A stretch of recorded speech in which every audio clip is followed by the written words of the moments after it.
কটা বাজে?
সব রকম সাহায্য। এই গোপন সন্ধির আভাস পেয়ে নবাব মির্জাফরকে বন্দী করার ব্যবস্থা নিলেন, কিন্তু যখন উনি বুঝলেন যে ইংরেজের সঙ্গে এই চক্রান্তে আরো অনেকেই সামিল, সেই পরিকল্পনা তাকে ছাড়তে হল। মির্জাফর, আপনি কি তাক্তের প্রতি আপনার আনুগত্য স্বীকার করতে প্রস্তুত? আমি আপনার গোলাম।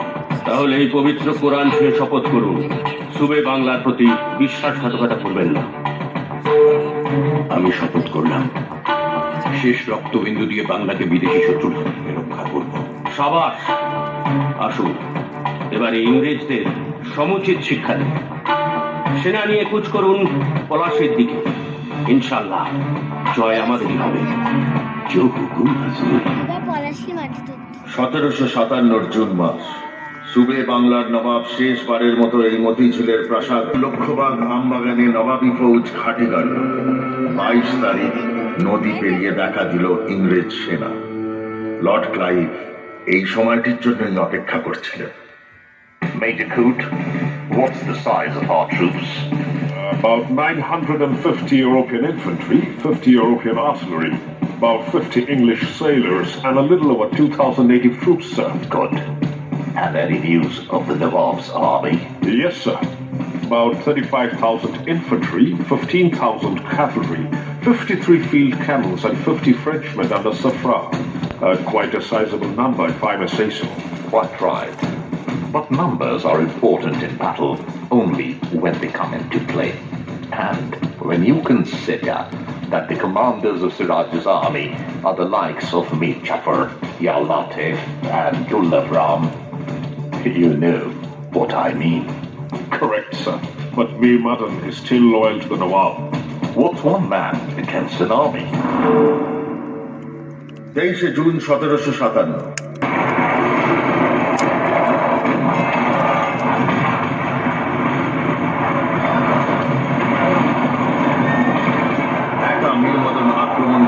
ইংরেজ সেনা তার প্রবল পরাক্রমের কাছে পিছু হটতে শুরু করলেন ক্লাইভ।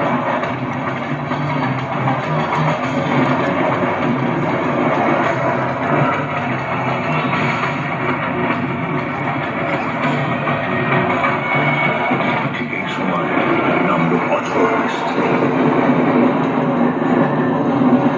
ইতিহাসের কান্নায় ভিজে গেল পলাশীর প্রান্তর,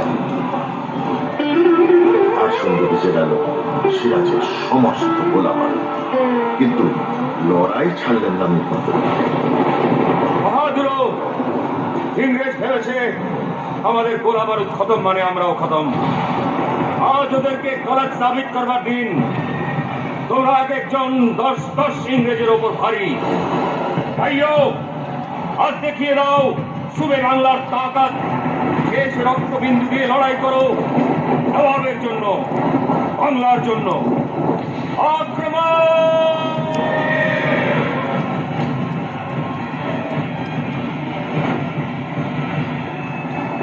পিছু হটতে থাকা ইংরেজ সেনার অতর্কিত গুলিতে শহীদ হলেন মির্জা। সিরাজের কাছে সেই খবর নিয়ে এলো মির্জাফর। বীর বীর মদন আমাদের ছেড়ে বেহেশতে গেছে। মির্জাফর, আমি বুঝতে পারছি না আমাদের কি করা উচিত। আমার মনে হয় সৈন্যরা ক্লান্ত। আপনি যদি যুদ্ধবিরতি ঘোষণা করান, তাহলে আমরা কাল সকালে তাজা হয়ে ওই ইংরেজগুলোর উপর ঝাঁপিয়ে পড়তে পারি। তবে তাই হোক, আমার বাংলাকে যে কোনো মূল্যে স্বাধীন রাখতেই হবে। কিন্তু বিশ্বাসঘাতক মির্জাফরের এই পরামর্শের পিছনে আসল মতলব ধরতে পারেনি সিরাজ। তার রণক্লান্ত সেনা যখন একটু বিশ্রামের জন্য অস্ত্র ত্যাগ করেছে, ঠিক সেই সময় ঝড়ের মতো আক্রমণ করল ইংরেজ। হতচকিত সিরাজ 2000 অনুচর নিয়ে মুর্শিদাবাদের উদ্দেশ্যে রওনা হলেন। পলাশির প্রান্তর লাল করে অস্ত গেল বাংলার সূর্য, উড়ল ইংরেজের পতাকা। এরপরের ইতিহাস বড় করুন। বেগম লুৎফুন্নেসা আর কন্যাকে নিয়ে পাটনার উদ্দেশ্যে যাত্রা করার পথে ধরা পড়লেন সিরাজ। কোণঠাসা বাঘকে খাঁচায় ভরে নিয়ে আসা হলো মুর্শিদাবাদ। করল মোহাম্মদী বেগকে। মোহাম্মদী বেগ, আপা হুজুর বলেছেন সিরাজকে কয়েদ করতে, কিন্তু আমার মনে হয় তাতে খতরা বাড়বে। আমাকে কেন তলব করেছেন হুজুর? তুমি নবাবকে জানতে তো? আগে হ্যাঁ হুজুর, উনি আমাকে খুব বিশ্বাস করতেন। সেই জন্যই তোমাকে দরকার। তুমি যাবে তার কয়েদখানায়, কোনো সন্দেহ হবে না।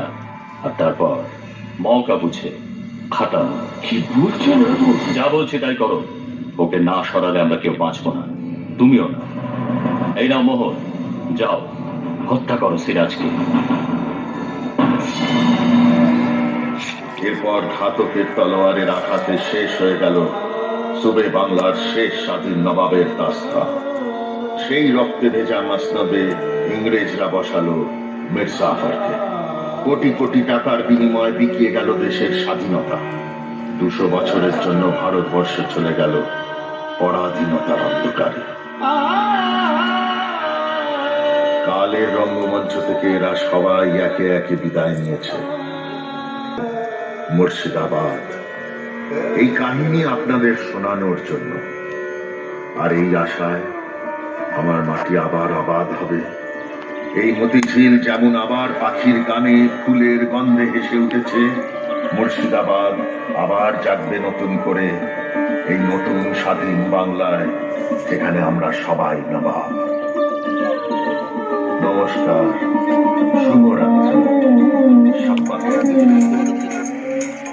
আমি আজকের মতন এখানে শেষ করছি, কারণ আমরা বাড়ি থেকে বেরিয়েছি তো অনেক লেট করে, তো সে কারণে এখানে অন্ধকার হয়ে গেছে, বাড়ি যাওয়ার সময় হয়ে গেছে, তো পার্কটাও বন্ধ হবে। আমরা এখন বাড়ির দিকে রওনা হয়েছি। আবার নেক্সট ব্লগ নিয়ে আপনাদের সামনে চলে আসবো। ততক্ষণের জন্য বাই বাই, গুড নাইট, ভালো থাকবেন, সুস্থ থাকবেন সবাই, টাটা।